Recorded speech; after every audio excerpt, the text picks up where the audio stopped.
Brilliance Audio presents the unabridged recording of Elza, the Girl by Sérgio Rodrigues, translated by Zoe Perry, performed by Timothy Andrés Pabon.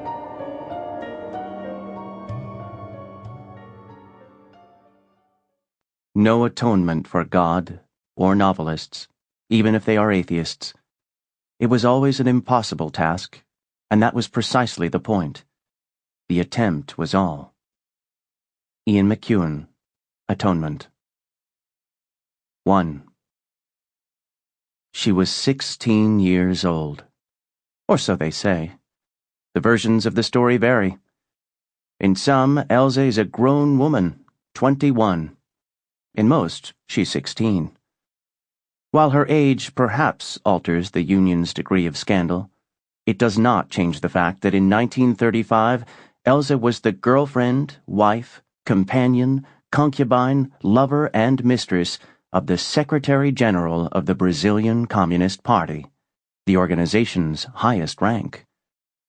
This was the same year that the Brazilian left attempted its most daring move and suffered its greatest defeat. Miranda was almost 30. Personable, friendly, he told all the comrades that he loved Elza and intended as soon as political circumstances permitted to make an honest woman of her. But first he had to attend to the little job of seizing power in Brazil. Elza Fernandes was more of a kid, even though at 5'2", she stood as tall as the average Brazilian woman of that era. She might still have been growing. The coroners who examined her bones pinned her at 16, reporting a body still developing. Her exact age is one of the mysteries of this incomplete character. In our history, she wasn't even entitled to a definitive size, oscillating between young lady and adult.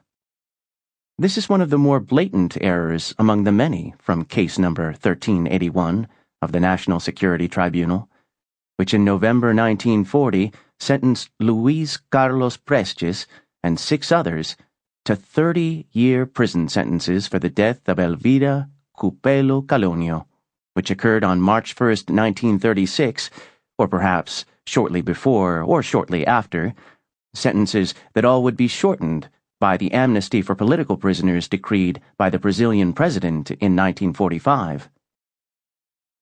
On one point, blind as it might be, Brazilian administrative zeal leaves no doubt. In April of 1940, judicial proceedings began to investigate the perpetrators of... Sample complete.